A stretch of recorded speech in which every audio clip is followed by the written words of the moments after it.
11 number प्रश्न को देखा जाए। 11 नंबर प्रश्न बहुत आसान है, देखेंगे। सिद्ध कीजिए कि किसी वृत्त के परिगत, परिगत मतलब बाहर, परिगत मतलब समांतर चतुर्भुज समचतुर्भुज होता है। एक वृत्त है,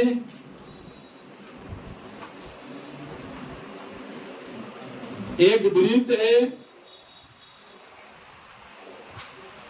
इसके परिगत एक समांतर चतुर्भुज है, इसके परिगत एक समांतर चतुर्भुज है।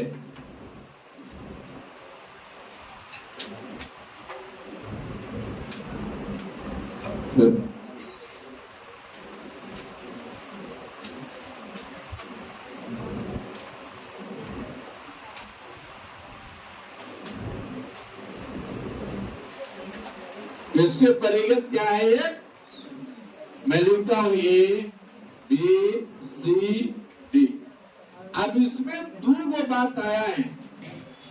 एक तो आया है समांतर चतुर्भुज, समांतर चतुर्भुज मैंने ये बात आपको दिया गया है, या लिख दूंगा, दिया गया है, दिया गया है। क्या? एक में दिया है समांतर चतुर्भुज, समांतर चतुर्भुज दिया गया है, समांतर चतुर्भुज। तो समांतर चतुर्भुज हम किसको कहेंगे? जिसके आमने सामने की भुजाएं समांतर हो। यही बात है ना? आमने सामने के भुजा क्या होना चाहिए? तो समांतर चतुर्भुज में हम कहेंगे, समांतर चतुर्भुज में कहेंगे इसके आमने सामने की भुजा क्या होना चाहिए? समांतर चतुर्भुज की जिसके आमने सामने की भुजा समांतर और या बराबर कर सकते हैं, है ना? या फिर हम कर सकते हैं जिसके जिसके आमने सामने की, आमने सामने की भुजा, भुजा बराबर हो। क्या होना चाहिए? बराबर हो। यानी जो दिया हुआ है ना, आमने सामने की भुजा मतलब ए बी बराबर क्या दिया हुआ है? C D. और दूसरा में दिया हुआ है कि बी सी समांतर ए डी। ये आपको इनडायरेक्ट रूप से दिया गया है, ये आपको इनडायरेक्ट रूप से दिया गया है, कंप्लीट। लेकिन आपको सिद्ध करना है, सिद्ध करना है। क्या सिद्ध करना है? तो सिद्ध करना है कि एबीसीडी एक समचतुर्भुज, समचतुर्भुज है। अच्छा, समचतुर्भुज हम किसको कहेंगे? वैसा चतुर्भुज जिसका सभी भुजा आपस में क्या हो, यानी हम समचतुर्भुज, एबीसीडी समचतुर्भुज हो, ऐसा सिद्ध करना है। अच्छा, समचतुर्भुज हम कहेंगे किसको? तो एक ऐसा चतुर्भुज, एक ऐसा चतुर्भुज जिसका जिसका प्रत्येक भुजा बराबर हो, बराबर हो। अर्थात ए बी बराबर बी सी बराबर सी डी बराबर ए डी, ऐसा आपको सिद्ध करना है। देखिए, बात समझ आ जाए। आपको दिया हुआ है कि एक वृत्त के परिगत एक समांतर चतुर्भुज है, और सिद्ध कीजिए कि वह समांतर चतुर्भुज क्या होना चाहिए? समचतुर्भुज होना चाहिए।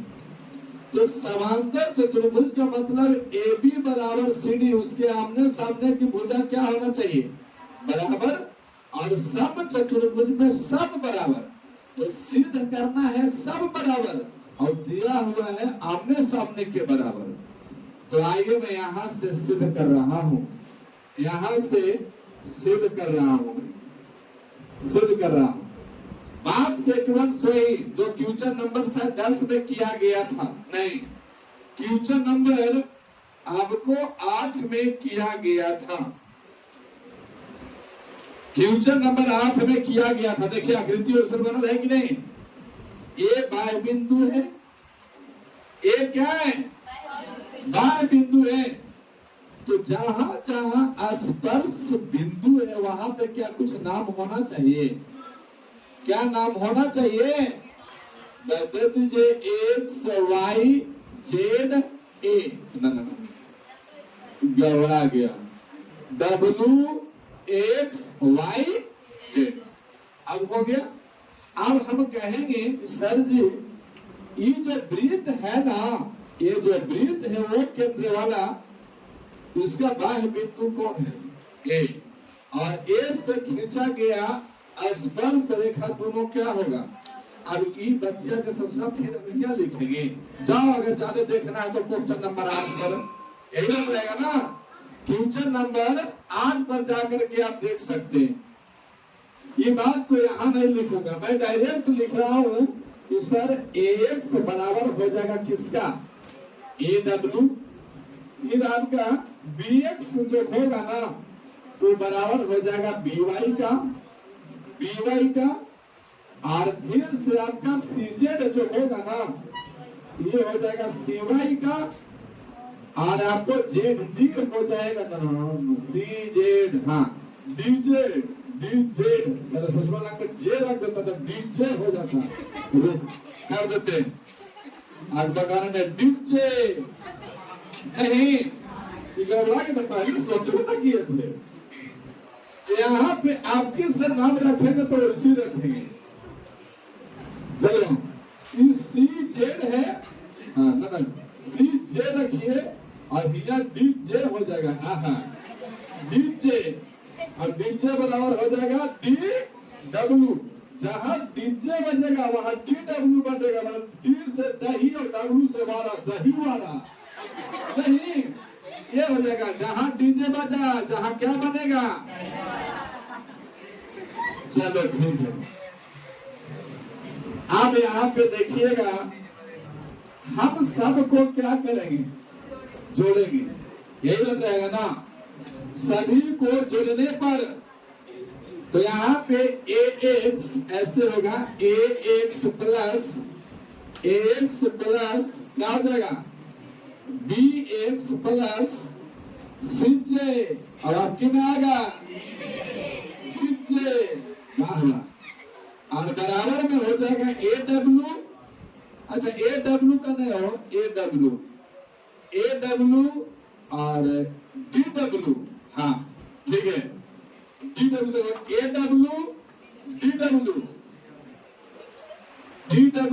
और प्लस फिर क्या होता है? BY और CY, BY प्लस का CY। अच्छा AX और BX को मिलाइएगा तो क्या बनना है? AB बनेगा, AB और प्लस CJ और DJ को मिलाएंगे तो क्या बनेगा?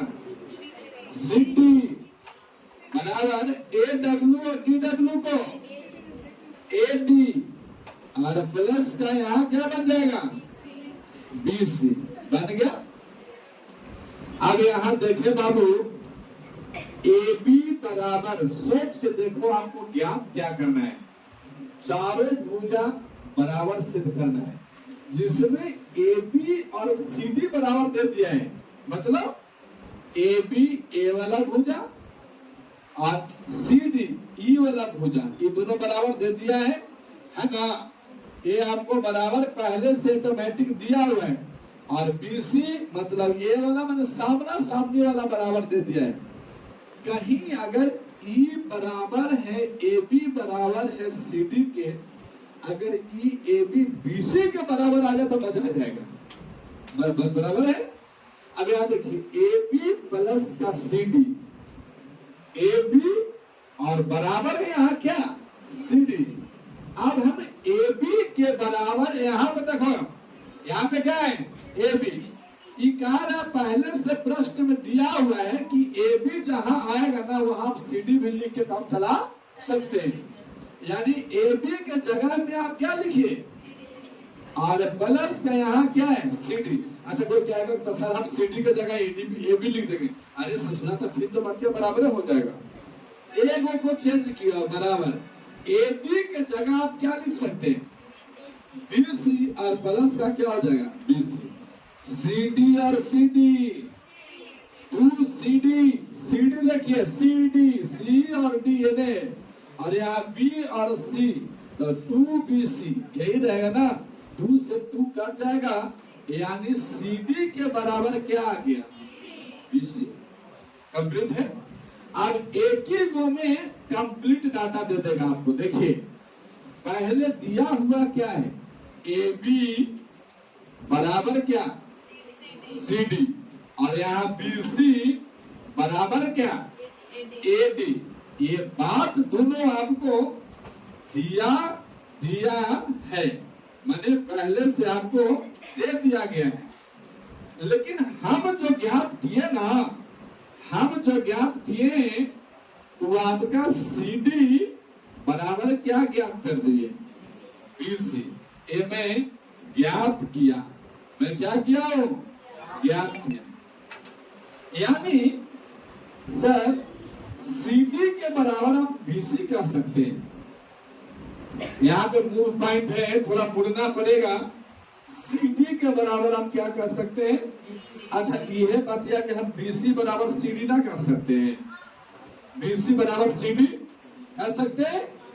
तो थोड़ा देखिएगा कि ये जो बीसी है वो सीडी के बराबर है। ऐसा टीचर बहुत बताया हूं राम लक्ष्मण सीता करके भरत करके बहुत बताया हूं ऐसा। बीसी बराबर किसका है सीडी के। लेकिन ये आपको पहले दिया गया था और हम ज्ञात करके रिलेशन जोड़ के कह दिया कि ना बीसी बराबर है किसका यानी यही बीसी एडी के भी बराबर है यही बीसी सीडी के बराबर। तो लेफ्ट बराबर तो राइट भी। तो हम कहेंगे या वो नया फंडा है एडी बराबर क्या हो जाएगा सीडी कंप्लीट। लेकिन एडी सीडी के बराबर है ना सर। लेकिन यहाँ तो सीडी एबी के बराबर है ना। तो हम फिर से कहेंगे कि सर जब सीडी और ई सीडी एबी के बराबर है और ई सीडी एडी के बराबर है तो पुनः कह सकते हैं कि एबी भी बराबर किसका हो गया एडी के। सोच के देखिए ई सीडी ए बराबर एडी और ई सीडी बराबर एबी। तो ये राइट बराबर तो लेफ्ट भी। तो हम कहेंगे कि एबी बराबर किसका हो गया एडी के। किसका एडी के। तब हम कहते हैं कि देखिए एबी इसीलिए एबी बराबर यहाँ क्या काम करना था चारों भुजा के बराबर काम करना था। तो एबी बराबर कहीं बीसी है क्या सर जी। तो एबी बराबर बीसी का ना लिखा है एबी बराबर ए इसमें एबी बराबर बीसी किधर है एबी बराबर बीसी नहीं है। अच्छा एक बार और बोलते हैं। अब देखिए यहाँ पे देखिए एडी और एडी है बराबर। ये वाला एडी और ये वाला इसमें देखिएगा राइट बराबर तो यानी एबी बराबर क्या आ जाएगा बीसी। अब कंप्लीट है। यहाँ पे देखता हूं इसीलिए एबी बराबर क्या हो जाएगा बीसी और बीसी किसके बराबर है सीडी और सीडी किसके बराबर है सीडी कहीं देखिए ना सीडी बराबर सीडी बराबर क्या है एडी। क्या हो जाएगा ये एडी। तो चारों भुजा बराबर हो गया और जो आकृति चतुर्भुज में चारों भुजा बराबर है जिसमें चारों भुजा बराबर है, वह क्या है? समचतुर्भुज है, समचतुर्भुज है। और यही आपको क्या कर देना था? बनाइए, जल्दी बनाओ।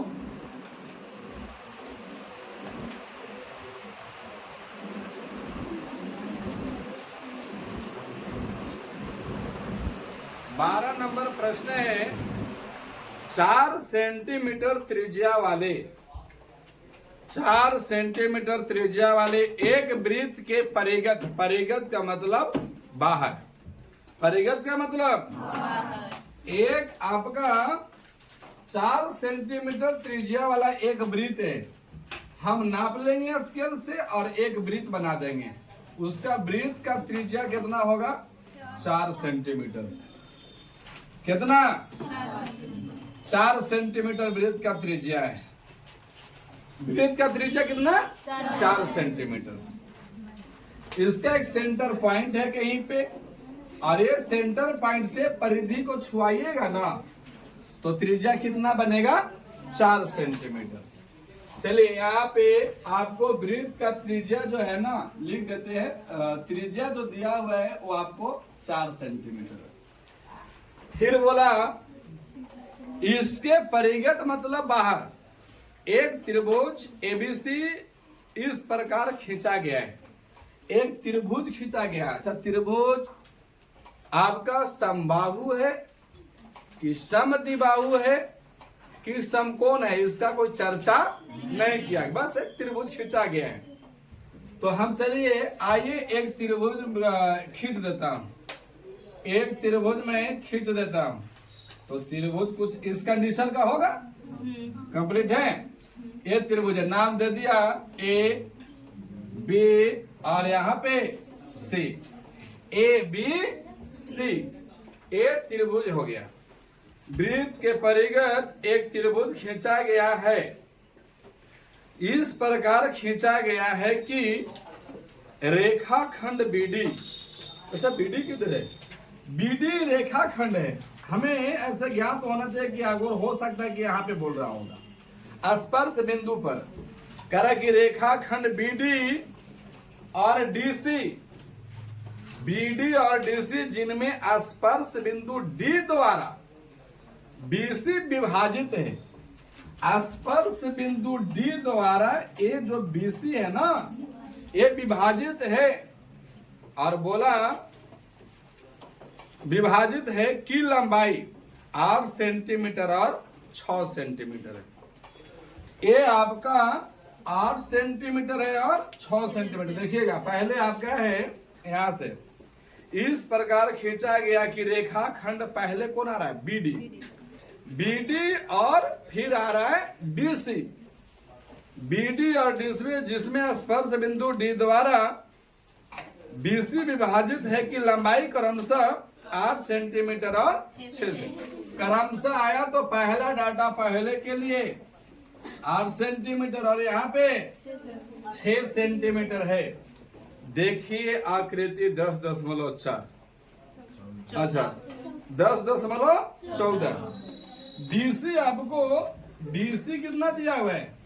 6 और बीडी कितना दिया हुआ है? 8।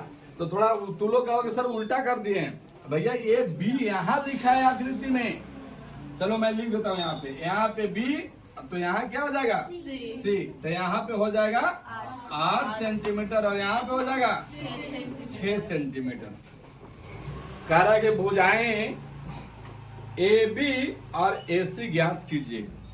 ए बी और ए सी यहाँ पे आपको लिख देंगे त्रिज्या 4 है और CD दिया हुआ है, CD बराबर 6 सेंटीमीटर और दिया हुआ है BD, BD बराबर 8 सेंटीमीटर। कंप्लीट है। अब हम जानते हैं, क्या जानते हैं? जानते हैं कि वृत्त के कोई बाह्य बिंदु से वृत्त के कोई बाह्य बिंदु से वृत्त पर खींचा गया स्पर्श रेखा की लंबाई हमेशा बराबर होती है। तो देखो ये ओ केंद्र वाला एक वृत्त है, तो यहाँ एक सी पॉइंट है जो कि वृत्त के बाहर है। तो बताओ ये दोनों स्पर्श रेखा बराबर रहेगा कि नहीं रहेगा? यानी अगर यहाँ से CD 6 है तो यहाँ भी कोई एक स्पर्श बिंदु है कि नहीं? चलिए नाम दे दीजिए ABCDE नाम दे दीजिए यहाँ, और यहाँ पे दे दीजिए F। तो हम कहेंगे कि सर CD और CF ये दोनों क्या रहेगा? बराबर। क्या रहेगा? बराबर रहेंगे, बराबर रहेगा। अब यहाँ पे अगर ये 6 है तो इसको लिख दीजिए 6 सेंटीमीटर। अच्छा BD जितना है उतना ही क्या रहेगा? BE, तो ये भी कितना? 8 सेंटीमीटर। अब हमको ये पता करना है कि अगर कहीं ये भी पता हो गया तो ज्ञात क्या करना है आपको? तो लिखेंगे ज्ञात करना है क्या? तो AF सॉरी AC और क्या ज्ञात करना है? AB। तो हम अगर मुझे एप्रोच में देखा जाए कि अगर AF और AE संयोग से पता हो गया और हम जानते हैं कि वृत्त पर A बिंदु से खींचा गया ये दोनों स्पर्श रेखा क्या रहेगा? अगर A 5 है तो ये भी 5, तब हम AC आराम से ज्ञात कर देंगे। क्यों? CF और प्लस का F इक्वल टू AC। हम दोनों को जोड़ देंगे, 6 और 5 11 हो जाता है, 8 और 5 13 हो जाता। तो मेरा मकसद है कि किसी न किसी प्रकार से हमको AF ज्ञात करना है और AE ज्ञात करना है। जहां ज्ञात हुआ ये निकल जाएगी, कंप्लीट है। अच्छा चलिए ये आपको ज्ञात नहीं है। अब मुझे चलो ये इसको हम थोड़ा मिलाते हैं। स्पर्श बिंदु से इसको मैं क्या कर लिया? मिला लिया, और मिलाया तो चलो और इसको यहां से भी मिला लिया ऐसा। अच्छा स्पर्श से मिलाना पड़ेगा? नहीं, इसको छोड़ दीजिए, इसको इधर से मिला लीजिए। रचना मैं किया हूं। क्या किया? रचना मैं किया हूं। अच्छा स्पर्श बिंदु से मैं मिलाना छोड़ दीजिए।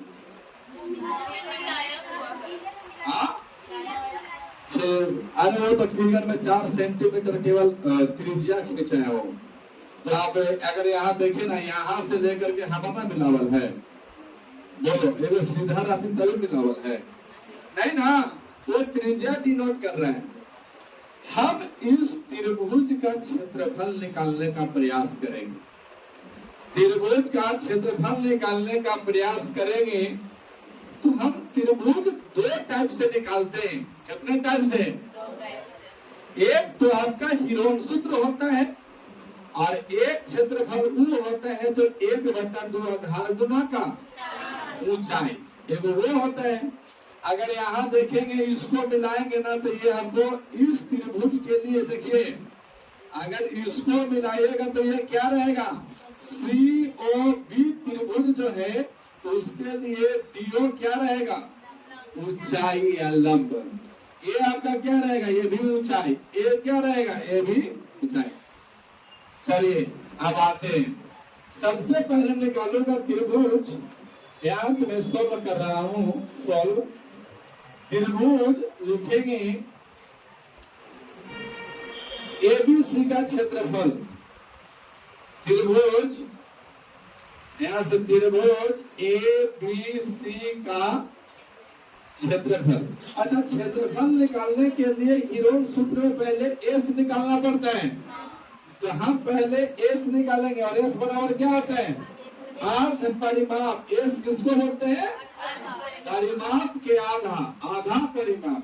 तो हम कहेंगे सर A + B + C।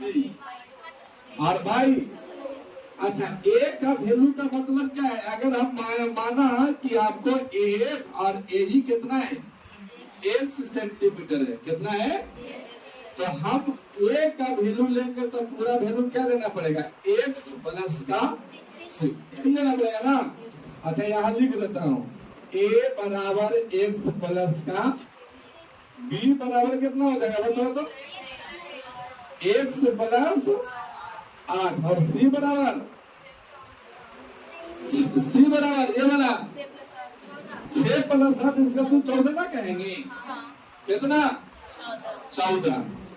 आप निकालिए यहाँ से s, तो s बराबर होगा a plus b plus c by, अब हम s बराबर कहेंगे सर x प्लस का 14, x प्लस का 6 प्लस x प्लस का 8 और प्लस का 14 बट्टे का, जोड़िए x और x 2x, 8 और 14 दूनी 28 और बट्टे का।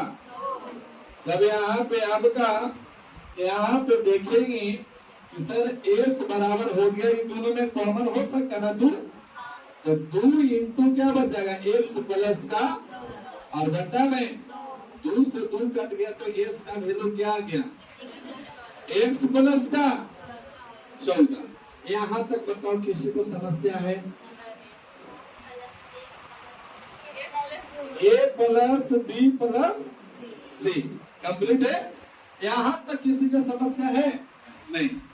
अब हम क्षेत्रफल निकालेंगे। क्या निकालेंगे?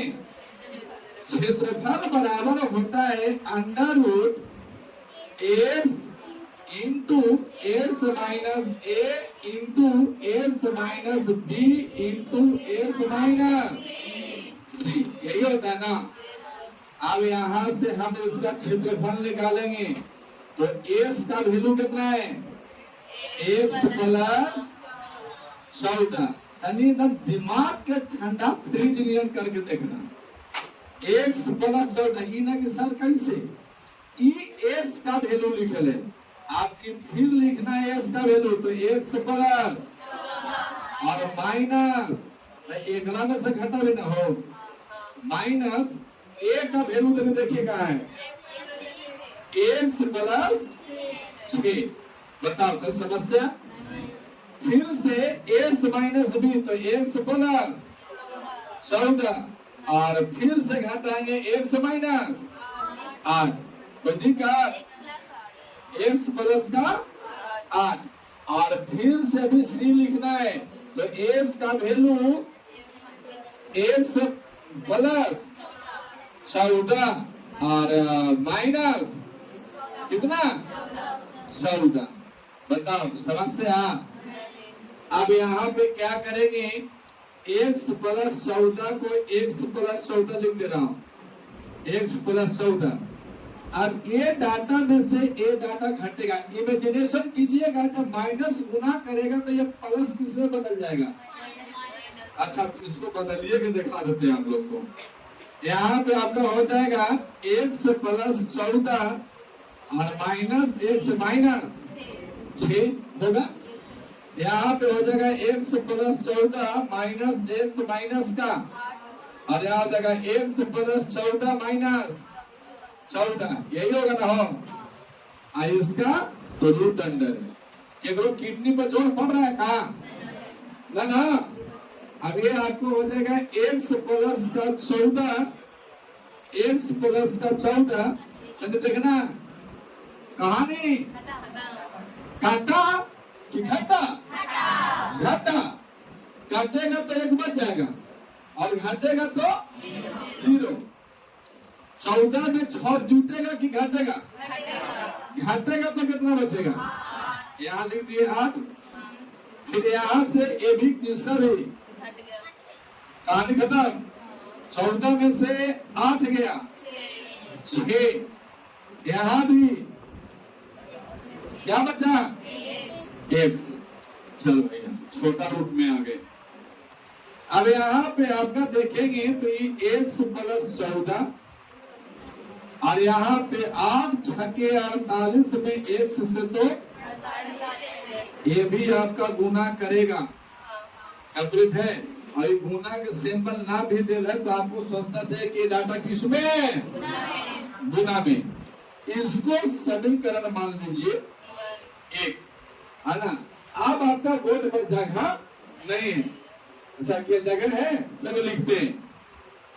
अच्छा ये तो क्या मैं ज्ञात किया हूं, त्रिभुज ए बी सी का क्षेत्रफल। तो हमको आ गया x प्लस का 14 और इनटू में 48x। क्या त्रिभुज एबीसी को, क्या त्रिभुज एबीसी को हम क्षेत्रफल निकालना चाहे तो क्या और कंडीशन से निकाल सकते हैं? तो हाँ, चलिए देखिए तो यार त्रिभुज एबीसी को, ये त्रिभुज है आपका यहां से ए सी बी, ऐसे है ना। अगर हम इसको टुकड़ा टुकड़ा कर में निकालते हैं, जैसे पहले हम लोगों का खेल होता था, पंछी वाला सब टुकड़ा रहता था, तो ऐसे घुसा घुसा के कबूतर बना देते थे। काट पे रहता था और पक्षी वो सिंबल दिया हुआ रहता था ऊपर कूड में कि आपको ऐसा कबूतर बनाना है, और वो कबूतर के आपको मानचित्र रहता था इतना इतना गोटी में, और उसको ऐसे समा समा के जोड़ जोड़ के आपको बनाना रहता था। हम इस त्रिभुज के देखिए काट के निकाल रहे हैं अलग अलग। एक त्रिभुज काटेंगे यहां से आपका ए ओ बी, बताओ दिखा, हाथवा चल रहा है बुन्नी, वहां तक देखना ए ओ, एक और टुकड़ा है ए ओ सी है, एक और है, देख रहे हैं त्रिभुज, त्रिभुज। अगर हमें त्रिभुज के तीनों त्रिभुज के अलगे अलगे निकाल कर सब के जोड़ देंगे तो पूरे एबीसी नहीं निकल जाएगा, बोलो। तो हम कहेंगे फिर से पुनः त्रिभुज ए बी सी का क्षेत्रफल। तो हम कहेंगे सर आपकी तरह आइए दूसरा रूप से निकालते हैं। हम कहेंगे त्रिभुज ए ओ बी का क्षेत्रफल हो गया, और प्लस फिर से बी ओ, त्रिभुज बी ओ सी का क्षेत्रफल, और प्लस कहेंगे ए ओ, त्रिभुज ए ओ सी का क्षेत्रफल। बताओ जल्दी कर, तीनों त्रिभुज के क्षेत्रफल को निकाल के उसको जोड़ दिए तो किसका क्षेत्रफल आएगा? A B. अब यहां से लिखेंगे area of triangle A B C, A B C, A B C. अब यहां देखिएगा ए ओ बी का क्षेत्रफल, त्रिभुज का क्षेत्रफल कोई भी हो, छोटा त्रिभुज, बड़ा, मंझला, संझला, कंझला, ससुरा, कैसे बोल रहे हैं? 1/2 गुना आधार गुना। अच्छा ये फार्मूला आपको लिखना पड़ेगा, आप समझ ना रहे हो। त्रिभुज का क्षेत्रफल क्या होता है? त्रिभुज का क्षेत्रफल होता है 1/2 गुना आधार गुना का। हम इस लाइन को केवल स्किप कर रहे हैं यहाँ पे, डायरेक्ट आइए एओबी में ध्यान दीजिए, ए ओ बी। अब एकरा में आधार कौन रहेगा? एकरा ऐसे पलट के देखेगा तो x प्लस का 8 क्या है ये आधार, और ऊंचाई क्या रहेगा? ए वाला, यही रहेगा ना, ना रहेगा। एकरा तो ऐसे एओबी को ऐसे बना देते, देखो ऐसे एओबी को ऐसे में बना दिया। लो अब यहाँ पे आपका ए ओ बी, अब ए ओ बी, अरे बी तक ये वाला ना लेंगे, ये हो जाएगा ना, तब इसको उलटेंगे तो यहाँ पे बीच में क्या है? ओ, और यहाँ क्या है? ए, और यहाँ पे क्या है? और जो बीचों में है ई ओ ई क्या है? ई। तो आधार कौन सा हो जाएगा? आधार हो जाएगा पूरा ए बी। आधार ही पूरा ए बी हो जाएगा। तो यहाँ से ए से लेकर ई तक एक्स है और ये क्या है आर। तो आधार क्या रहेगा एक्स प्लस का, और ऊंचाई है आपका ओई। तो ओई आप देखेंगे ये वृत्त है, तो यहाँ से लेकर परिधि तक छुआ हो तो ये क्या है। तो हम कहेंगे कि सर ऊंचाई 4 हो जाएगा और आधार हो जाएगा एक्स प्लस का आर। तो हम डायरेक्ट एओबी का क्षेत्रफल लिखे 1/2 गुना आधार है एक्स प्लस का 8 और ऊंचाई है कितना 4। बताओ समझ में आया। और फिर अब बीओसी को देखिएगा, तो एक में ऐड करना है ना, एक में 1/2। अच्छा बीओसी किधर है बीओसी, तो एक में तो बढ़िया आधार 14 मिल गया आपको, है ना। गुना 14 गुना का ऊंचाई फिर से कितना 4। क्यों? क्योंकि वृत्त का त्रिज्या 4 है। अब यहाँ पे प्लस 1/2 आधार कितना इसमें एओसी में एक्स प्लस का 6 और ऊंचाई कितना 4। बड़ा बढ़िया है। तो उससे काट दीजिए, ये भी आपको काट दीजिए कितना बार में 7, और ये भी काट दीजिए 2 बार में। यहाँ क्या बचा 2 × एक्स प्लस का 8। यहाँ क्या बचा 700 प्लस यहाँ क्या बचा 2 × एक्स प्लस का 6। कंप्लीट है। आप भैया जगह में है इतना उतारो, एक बाद हम बताते हैं इस स्लाइड में बनाइए।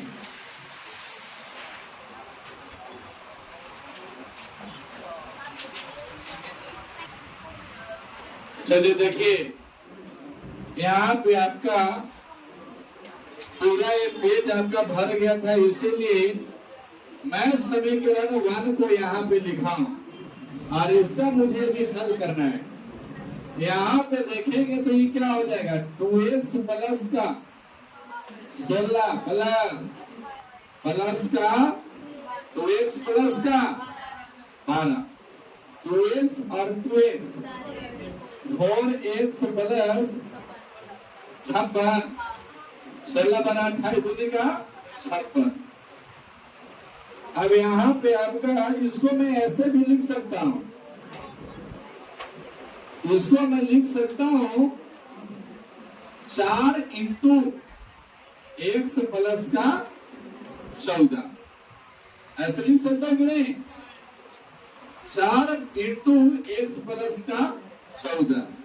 तो ये भी आपका ये क्या आया 4 × एक्स प्लस का 14 क्या आया है त्रिभुज एबीसी का क्षेत्रफल, है ना। ए बी क्या है एबीसी का क्षेत्रफल है ये भी। तो ये आपका क्षेत्रफल आ गया 4 × एक्स प्लस का 14, यही आया ना। इसको हम कह देंगे समीकरण 2।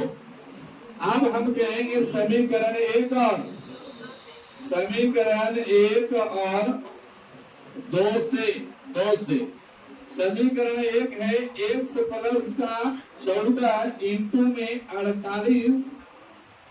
48 एक्स का रूट अंडर और बराबर 2 में है आपका 4 × एक्स प्लस का 14, यही है ना।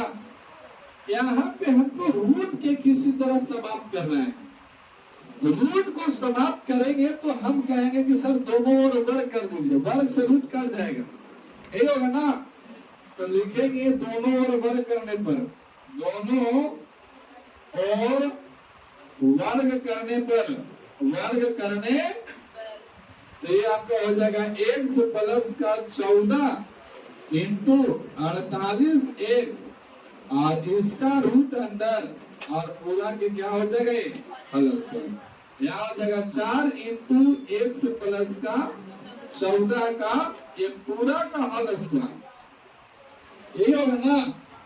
अब यहाँ पे देखेंगे तो ये वर्ग से आपका रूट कैंसिल आउट, तो एक्स प्लस का 14 और इंटू में क्या हो जाएगा 48x बराबर ये 4 के वर्ग कीजिएगा तो कितना, और ये x प्लस 14 है तो देखिए यहाँ भी x प्लस 14, इसको मतलब है कि x प्लस 14 का होल स्क्वायर है तो हम लिख सकते हैं x plus 14 into x plus का, बोलो लिख सकते हैं कि नहीं। ये आपको क्या हो जाएगा, कट जाएगा, तो यहाँ पे बचेगा क्या 48x, 48x बराबर 16 में x से गुना 16x बराबर में 16 प्लस 16 गुना का क्या हो जाएगा 14, तो दिक्कत नहीं। अब यहाँ पे आइए, यहाँ पे 16x किधर आ जाएगा, तो यहाँ पे 48x माइनस का 16x बराबर 16 गुना का 14, घाटेगा तो कितना बचेगा 32x, 32x बराबर 16 गुना का 14, इसीलिए x बराबर 16 गुना 14 और घटेगा 32, 16 गुना 2 सत्तू का x बराबर कितना आ गया, ससुरा बहुत लफड़ा लगा है। नहीं, ये x का वैल्यू कितना आ गया बाबू, x का वैल्यू 7, x का वैल्यू 7 कंप्लीट है। अब यहाँ x का वैल्यू 7 आया तो मुझे ज्ञात क्या करना था, AC और AB, तो हम कहेंगे AB बराबर, हाँ गणित छुड़ेगा, AB यहाँ पे AB बराबर कितना था, x प्लस का 8, यही होगा ना, x प्लस 8, x का वैल्यू 7 और यहाँ पे 8 और 7 15, AC बराबर कितना हो जाएगा x प्लस का 6, 7 प्लस का 6 बराबर में 13। एक बढ़िया सुंदर सा श्रृंगार बक्सा खींच दीजिए, एक में लिख दो कि AB बराबर 15 है और AC बराबर 13, और यही आपका फाइनल आंसर है ना। बनाइए, बनाइए।